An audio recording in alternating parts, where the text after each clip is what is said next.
Hello everyone. आज के इस वीडियो में हम लोग समझेंगे ट्यूरिंग मशीन के कॉन्सेप्ट को। We will understand the concept of basic model of Turing machine. A basic model of Turing machine has a finite state control unit, an infinite tape and a read write bidirectional head. क्या कह रहा हूं मैं? Finite automata के basic model में एक finite state control unit है और एक टेप है। ये जो टेप है ये अब इनफाइनाइट लेंथ का है। इनिशियली इस टेप पर इनपुट स्ट्रिंग के अलावा हम कुछ स्पेशल सिंबल्स फिल करके रखते हैं बाय डिफॉल्ट। इन सिंबल्स को कहते हैं ब्लैंक सिंबल्स। क्योंकि अब इसकी लेंथ इनफाइनाइट है तो और इनपुट की लेंथ फाइनाइट होगी, हमेशा स्ट्रिंग हमेशा फाइनाइट लेंथ की होगी। तो इनिशियली स्ट्रिंग के अलावा इस टेप पर दोनों तरफ ब्लैंक सिंबल्स फिल्ड होते हैं। और ये जो हेड हम देख रहे हैं ये हेड अब रीड राइट हेड है। रीड राइट हेड का मतलब कि इस हेड के थ्रू हम सिंबल रीड भी कर रहे हैं और इस सिंबल को हम राइट भी कर सकते हैं, यानी इस सेल पर हम ओवर राइट भी कर सकते हैं। इस A1 को रीड करके हम किसी दूसरे सिंबल से इसको चेंज कर सकते हैं। और दूसरा ऑप्शन क्या है इस हेड के साथ? ये बाई डायरेक्शनल हेड है। बाई डायरेक्शनल हेड का मतलब क्या हुआ कि इस हेड को हम दोनों तरफ मूव करा सकते हैं। इस राइट में भी जा सकता है ये, और ये लेफ्ट में भी आ सकता है। फाइनाइट ऑटोमेटा और पीडीए के केस में अगर आपको याद हो तो ये हेड यूनि डायरेक्शनल था। एक सिंबल को रीड करने के बाद हम एक सेल राइट में जा रहे थे, अब हम दोनों तरफ जा सकते हैं। तो standard model of Turing machine में क्या क्या एनहेंसमेंट हुए कि ये जो टेप है ये अब इनफाइनाइट लेंथ का है और इनिशियली इनपुट के अलावा इसमें कुछ स्पेशल सिंबल्स होंगे जिनको हम कह रहे हैं ब्लैंक सिंबल्स।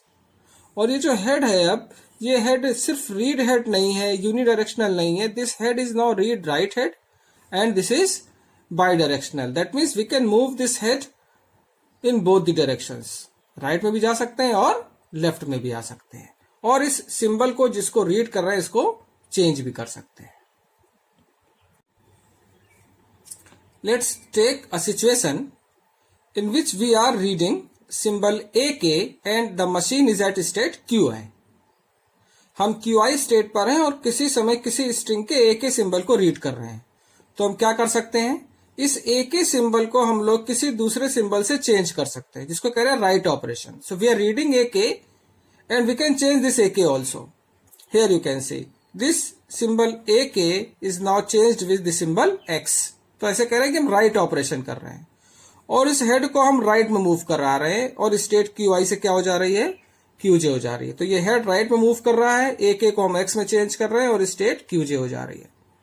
हम और क्या कर सकते थे, इस हेड को हम लेफ्ट में भी मूव करा सकते थे। इस केस में आप देखिए, सो ये हेड को हमने लेफ्ट में मूव कराया, स्टेट QI से QM हो गई है और इस AK को अब हम चेंज नहीं कर रहे हैं। तो हमारे पास ये भी ऑप्शन है कि हम इस सिंबल को चेंज ना करें। तो ऐसे कहेंगे कि हमने AK को AK से ही ओवर राइट कर दिया। So we are doing both read and write operations. We are reading AK, we are writing X. We are reading AK, we are writing AK. ऐसे कहें कि ये इनडायरेक्टली हम सिर्फ रीड कर रहे हैं, राइट नहीं कर रहे हैं। तो we have both the options. We can move this head towards right or towards left. And we can change this symbol also.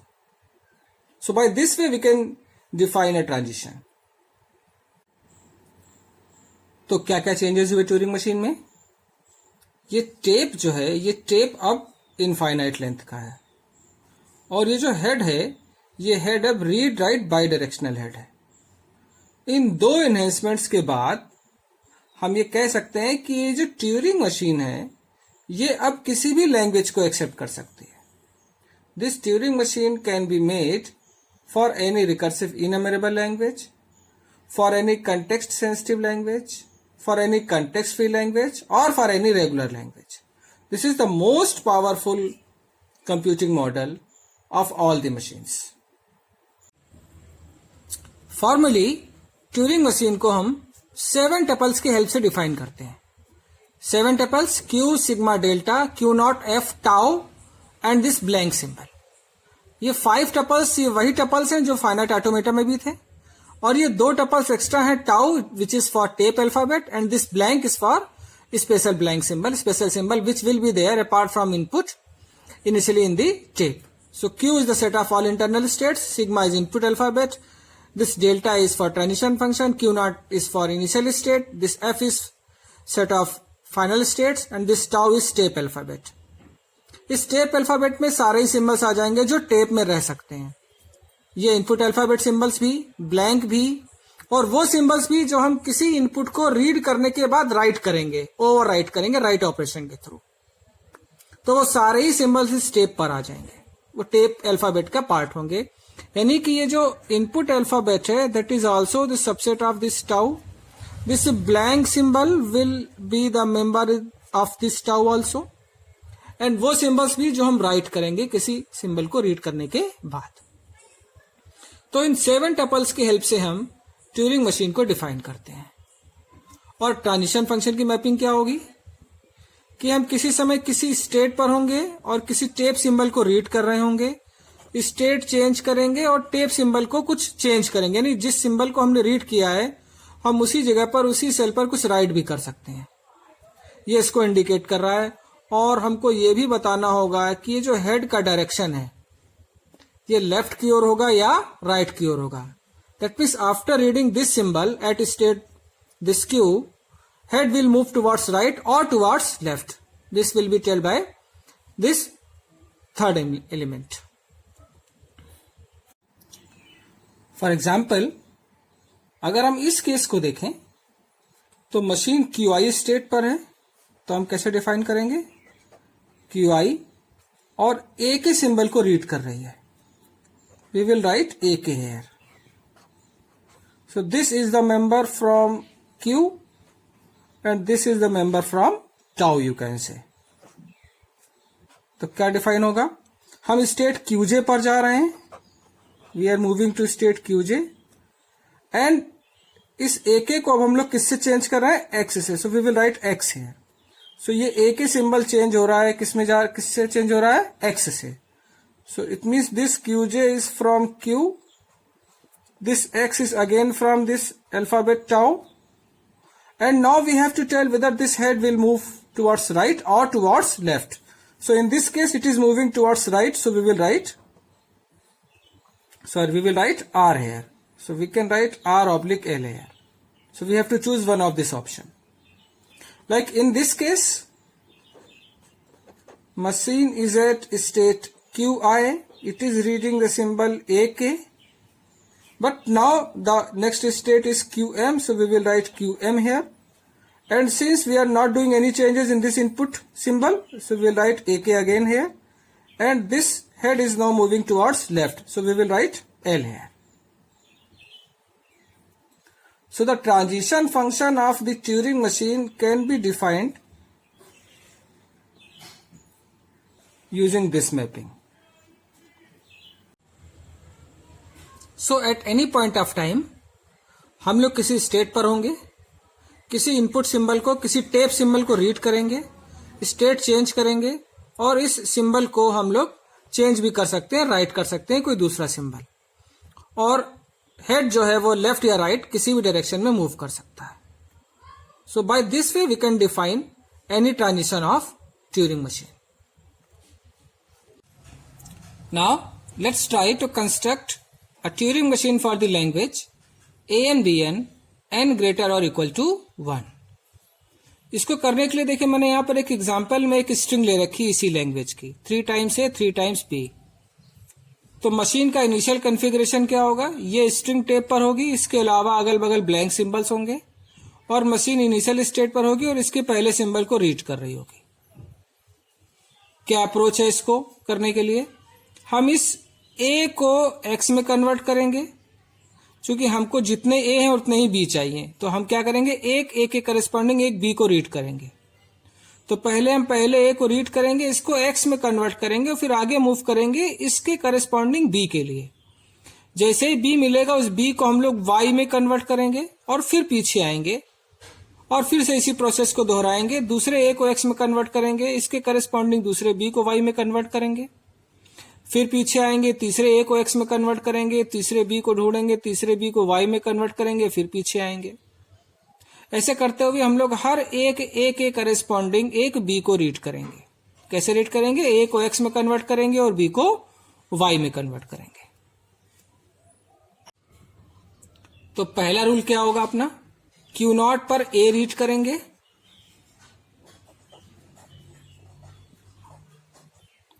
इस ए को एक्स में कन्वर्ट करेंगे और अब राइट में जाएंगे तो स्टेट को चेंज करना पड़ेगा, क्योंकि अगर हम क्यू नॉट ही रखेंगे तो क्यू नॉट पर ए दूसरा मिलेगा, ये भी ए एक्स में कन्वर्ट हो जाएगा इसी रूल से।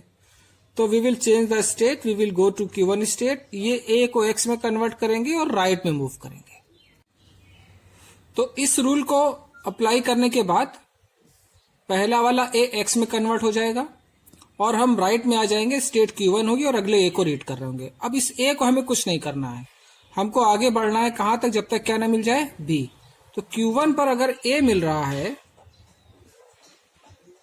तो हम ना ही स्टेट चेंज करेंगे ना ही इनपुट सिंबल को चेंज करेंगे, सिर्फ राइट में मूव करेंगे। सो Q1 पर ए, ये ए ही रहेगा, राइट में जाएंगे, फिर Q1 पर ए मिलेगा, ए ही रहेगा, राइट में जाएंगे, अब Q1 पर बी मिलेगा। यानी सिचुएशन क्या होगी कि एक ए एक्स में कन्वर्ट हो गया है, ये दो ए रीड करते हुए हम इस बी पर होंगे और स्टेट Q1 होगी। अब Q1 पर बी डिफाइन करना है। Q1 पर बी हम क्या करेंगे? इस बी को वाई में कन्वर्ट करेंगे और बैक आएंगे। So Q1 B means we will move to state Q2, B को Y में कन्वर्ट करेंगे और अब लेफ्ट मूव करेंगे, पीछे आएंगे, यानी ये B Y में कन्वर्ट होगा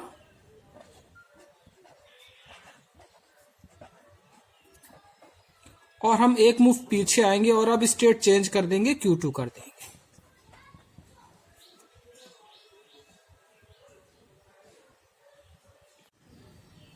अब स्टेट Q2 पर हमको इनपुट A मिलेगा। क्या करना है अपने को? पीछे आना है। कब तक?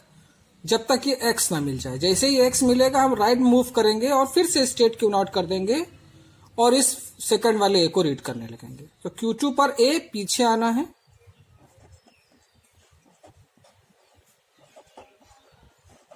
कोई चेंज नहीं करेंगे, पीछे आते जाएंगे। कब तक? जब तक क्या नहीं मिलेगा? X नहीं मिलेगा। तो अब सिचुएशन होगी, ये जो ए एक्स में कन्वर्ट हो चुका होगा हम इसको रीड कर रहे होंगे। इसका मतलब ये है कि एक ए एक्स में कन्वर्ट हो चुका है और एक बी वाई में कन्वर्ट हो चुका है। अब हम वापस से दोबारा से फिर वही काम करेंगे। तो हम क्या करें? Q0 पर एक्स, वापस से Q0 पर चले जाएं। तो Q2 पर अगर एक्स मिल रहा है तो वापस से हम इनिशियल स्टेट में चले जाएंगे, एक्स को एक्स ही रखेंगे और अब राइट में मूव करेंगे। इसका मतलब यह कि आफ्टर दिस एक ए एक्स में कन्वर्ट हो गया है, एक बी वाई में कन्वर्ट हो गया है और अब हम फिर से इनिशियल स्टेट पर आ गए हैं। यानी अब ये प्रोसीजर दोबारा से रिपीट होगा सेम। ये ए एक्स में कन्वर्ट होगा, आगे जाएंगे, एक बी को वाई में कन्वर्ट करेंगे, पीछे आएंगे। तो अब जब सेकेंड टाइम हम Q0 पर होंगे और A को रीड कर रहे होंगे तो ये रूल अप्लाई हो जाएगा फिर से। Q0 पर A, ये A X में कन्वर्ट होगा, हम राइट में मूव जाएंगे, स्टेट Q1 हो जाएगी। Q1 पर A रीड करेंगे, आगे बढ़ेंगे। अब Q1 पर Y मिलेगा। फर्स्ट वाले केस में हमने जब B को Y में कन्वर्ट नहीं किया था तो डायरेक्ट हमको Q1 पर A रीड करते करते Q1 पर B मिल रहा था। अब पहले हमको Q1 पर ये Y मिलेगा, Q1 पर ये Y मिलेगा। तो हम क्या करेंगे? इसको रीड करके आगे बढ़ जाएंगे, क्योंकि हमको B ढूंढना है, B को Y में कन्वर्ट करना है। सो Q1 पर Y कैसे डिफाइन होगा? Q1Y R। हम सिर्फ आगे बढ़ जाएंगे, कोई चेंज नहीं करेंगे। सो Q1 पर फिर से B मिलेगा हमको राइट में मूव होने के बाद, ये रूल अप्लाई होने के बाद Q1 पर B मिलेगा, ये दूसरा वाला B किस में कन्वर्ट होगा? Y में कन्वर्ट होगा।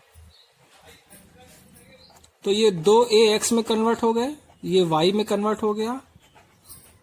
यहां पर हमको Q1 पर B मिलेगा, Q1 पर B, ये B Y में कन्वर्ट होगा और हम फिर से पीछे आएंगे। तो अब जब हम बैक में आएंगे तो स्टेट हम Q1 पर B को Y में कन्वर्ट करेंगे और Q2 हो जाएगी। यानी अब ये दूसरा वाला B भी किस में कन्वर्ट हो गया है? Y में।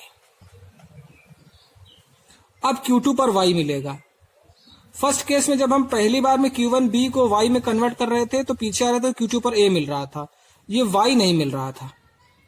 अब Q2 पर ये Y भी मिलेगा तो हमको ये Y भी डिफाइन करना पड़ेगा क्योंकि ये डिफाइंड नहीं है। Q2 पर Y क्या करेंगे, हमको पीछे ही आना X तक, तो एक मूव हमको और डिफाइन करना पड़ेगा। Q2 पर Y को Y ही रखेंगे और लेफ्ट में मूव करेंगे। कब तक, जब तक क्या नहीं मिलेगा, X।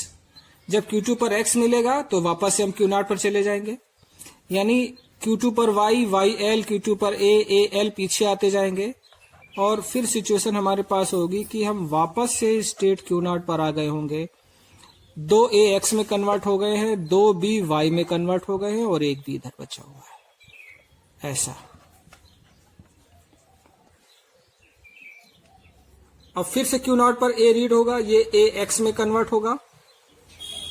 Q1 पर जाएंगे, Q1 पर Q1 पर Y आगे बढ़ेंगे, Q1 Y R, दूसरा Y मिलेगा, Q1 पर Y R से फिर आगे बढ़ेंगे, Q1 पर B मिलेगा, Q1 पर B क्या डिफाइंड है, Q2 Y L, ये B वापस से Y में कन्वर्ट होगा, इस A के करेस्पॉन्डिंग ये B। फिर हम पीछे आएंगे, Q2 पर Y मिलेगा, Q2 पर Y मिलेगा, बैक करेंगे, L पीछे आएंगे, फिर Q2 पर Y मिलेगा और बैक आएंगे, Q2 पर अब X मिलेगा, A नहीं मिलेगा क्योंकि A सारे X में कन्वर्ट हो चुके हैं। तो Q2 पर X मिलेगा, फिर राइट में मूव करेंगे, Q0 पर अब Y मिलेगा।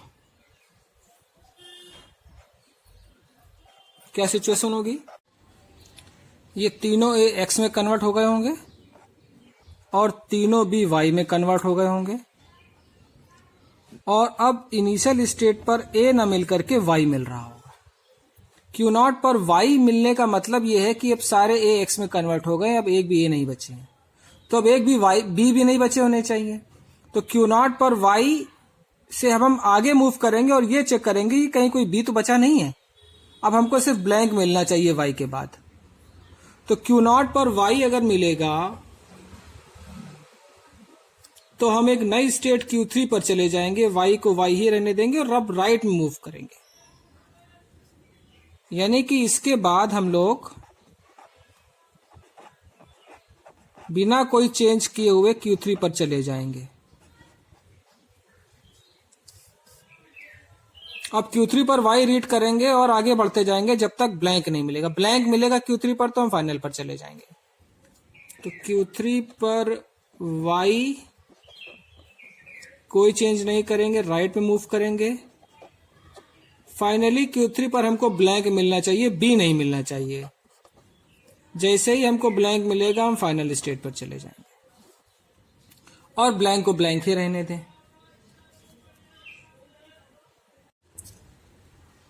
सो फाइनली इसके बाद हम लोग